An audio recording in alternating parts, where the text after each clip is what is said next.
Boyo dari kelas Teknik Komputer C25.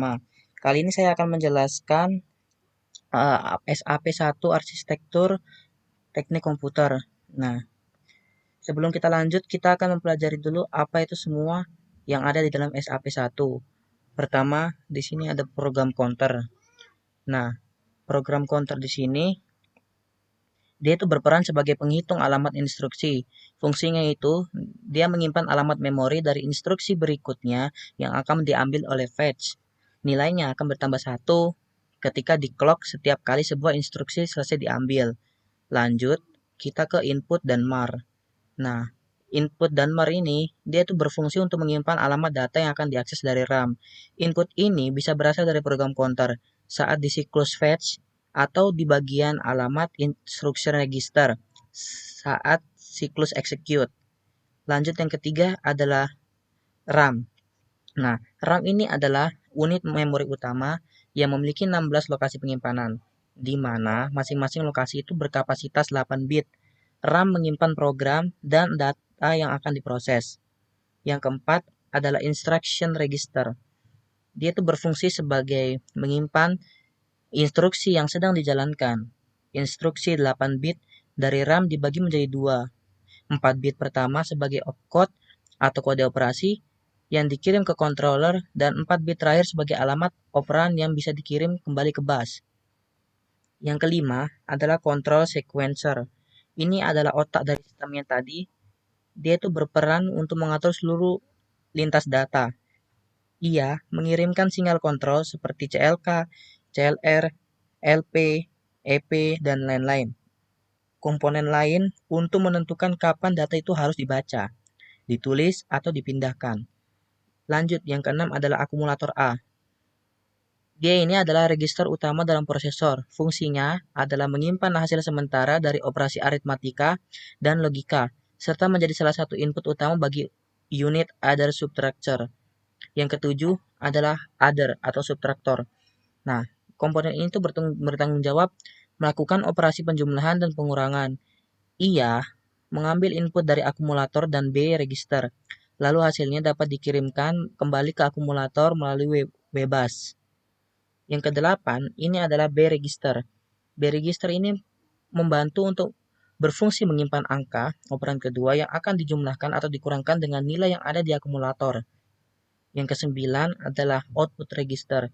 Sesuai namanya, register ini itu menampung data hasil pemrosesan akhir yang ingin diperlihatkan kepada pengguna sebelum diteruskan ke unit tampilan.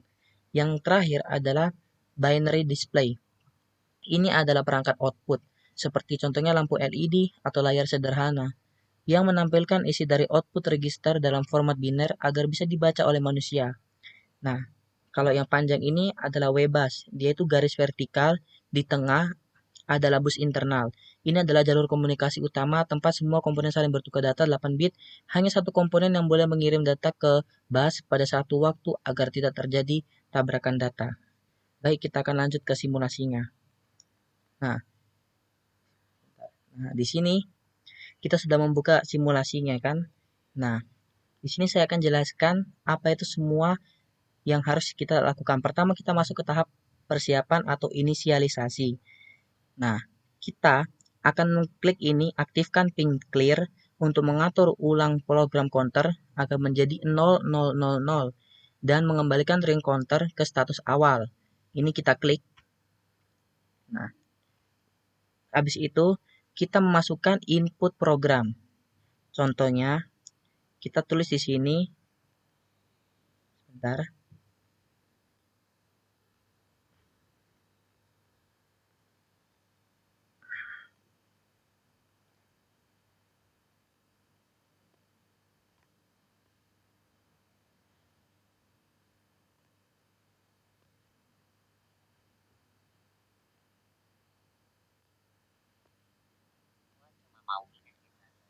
Nah, kita tulis di sini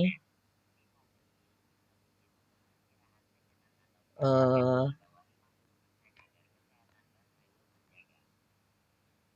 sebentar.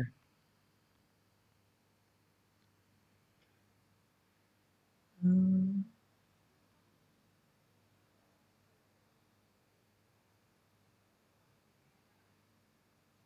Terus contohnya kita misalnya di sini kita akan tulis 1F, baru sebelahnya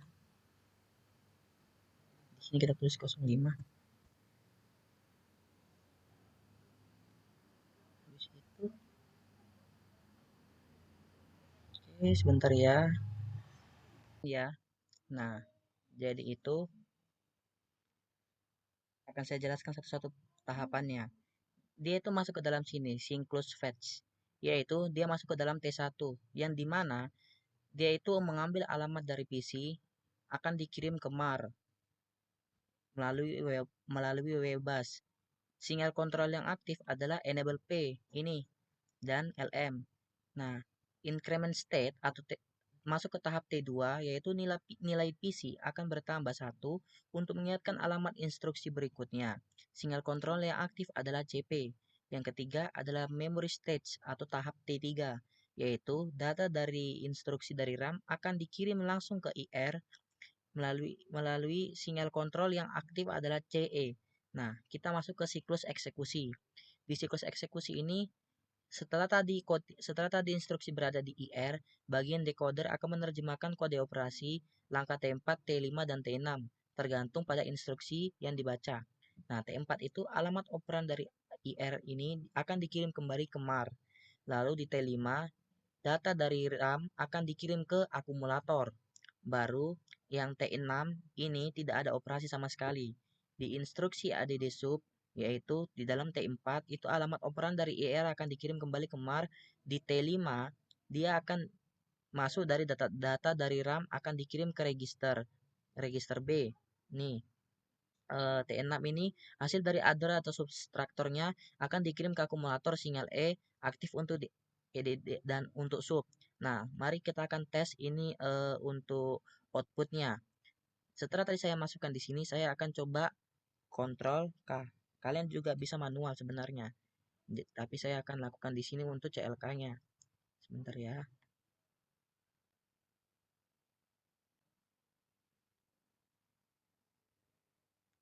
Nah, di sini dia akan mulai memproses untuk mengeluarkan outputnya dan kita akan di sini lihat hasil outputnya. Di sini kita bisa lihat ya.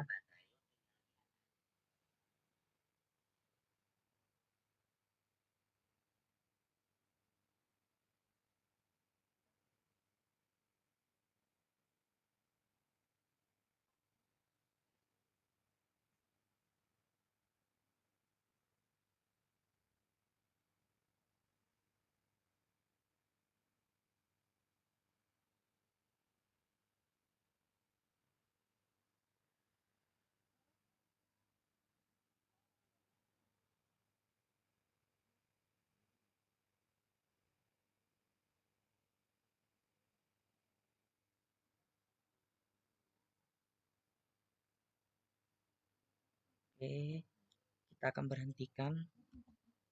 Kita akan kembali mengecek lagi yang di sini. Kita kontrol K, lalu kita edit contents. Di sini kita ganti jadi 03. Baru kita tutup, baru kita kontrol K lagi dan kita akan lihat hasil outputnya.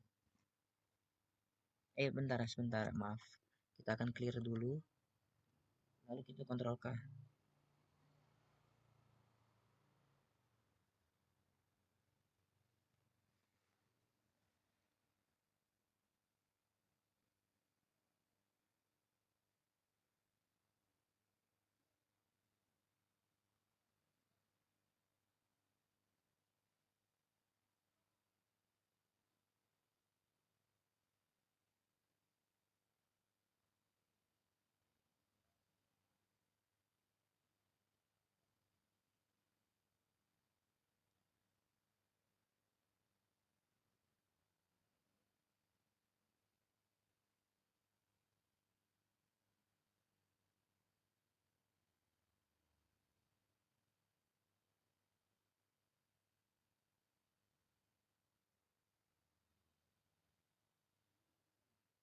Saya coba akan run ya.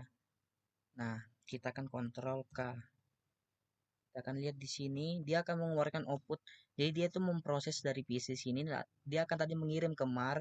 Nih, setelah itu dari MAR ini akan diproses kembali ke RAM, lalu dari RAM akan dilanjutkan ke instruction register. Setelah itu, instruction register akan masuk ke tahap keempat, yaitu dia akan kembali lagi ke mark. Begitu juga tadi seperti yang di tahap 5 dan tahap 6. Nah, dia mengeluarkan di sini hasil output 0,3. Jadi, outputnya ini adalah bilangan biner 3. Baik, terima kasih.